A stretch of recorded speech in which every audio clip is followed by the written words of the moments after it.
दादांसाठी दोन्ही हात वरती करून सर्वांनी गॅलरी मधले सर्व मान्यवर सर्व प्रेक्षक मायबाप टाळ्यांच्या गजरामध्ये आपण स्वागत आदरणीय पवार साहेबांचं या ठिकाणी करूया। कुस्तीच्या संबंधी अतिशय फेर आणि आस्था असलेले आपण सगळे बंधू भगिनी व्यासपीठावर महाराष्ट्राच्या सगळ्या जिल्ह्यातून त्यांच्या आयुष्याचा उमेदीचा काळ कुस्तीसाठी दिला असे सगळे मान्यवर आज या ठिकाणी आहेत।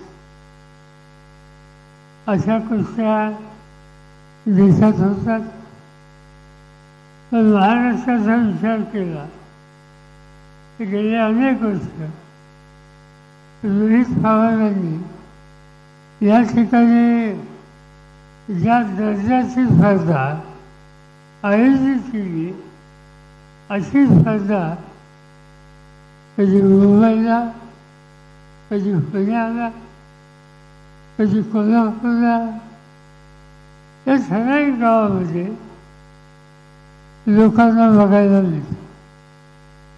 पण यावेळेचं वैशिष्ट्य हे की कर्जत जामखेड मतदारसंघामध्ये एकेकाचा दुष्काळी भाग म्हणून ज्या भागाचा लौकिक होता या ठिकाणी या दर्जाची स्पर्धा आयोजित करणं ही काही साधी सोपी गोष्ट आणि त्या कर्तृत्व रोहित पवारांनी कष्टानं तुमच्या सगळ्यांच्या साथीनं करून दाखवलं। त्याबद्दल महाराष्ट्राच्या सगळ्या कुस्ती प्रेरकांच्या वतीनं रोहित पवार आणि त्यांच्या कार्यकर्त्यांच्या संघ त्याचा मी मनापासून अभिनंदन करतो। महाराष्ट्रामध्ये महाराष्ट्र कुस्ती परिषद ही एक अत्यंत महत्त्वाची संघटना। 1960 साली महाराष्ट्राची निर्मिती झाली। यशवंतराव चव्हाण मुख्यमंत्री होते, मामासाहेब मोहोळ कुस्तीगीर परिषदेचं काम बघत होते, बाळासाहेब देसाई कुस्तीगीर परिषदेचे पदाधिकारी होते आणि या सगळ्यांनी महाराष्ट्रात संस्था लावलं। आणि त्याच्यानंतरच्या काळात बाळासाहेब राजगे या ठिकाणी आहेत, ते असोत, आमचे अनेक सहकारी असोत, गेली 40-50 वर्ष आम्ही सगळ्यांनी त्यांच्या या कामाला साथ दिली। आता आम्ही ठरवलं की आता नवी पिढी पाहिजे।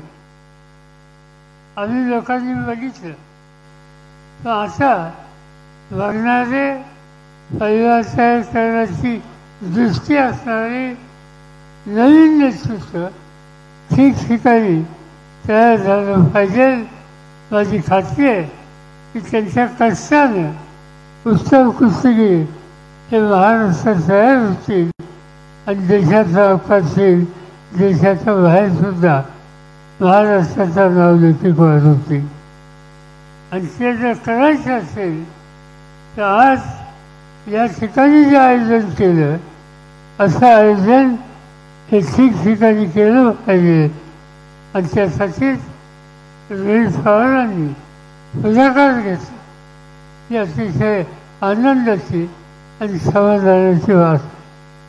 आपण काही कुस्त्या पाहिल्या, आता अंतिम कुस्ती पाहण्याच्यासाठी आपण सगळे आतुरलेले आहोत।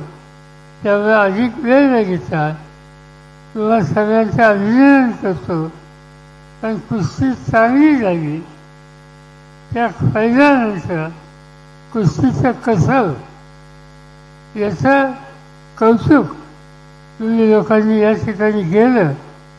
कसल्याच प्रकारचा वादविवाद इथे येऊन दिला नाही आणि कुस्तीचं जे स्पिरिट आहे ते तुम्ही लोकांनी जतन केलं त्याबद्दल तुम्हा सगळ्यांचं अंतःकरणापासून अभिनंदन करतो आणि असा अधिक वेळ घालता अंतिम कुस्ती लवकरात लवकर सुरू करावी ही सूचना देतो आणि आपली रजा घेतो. जय हिंद.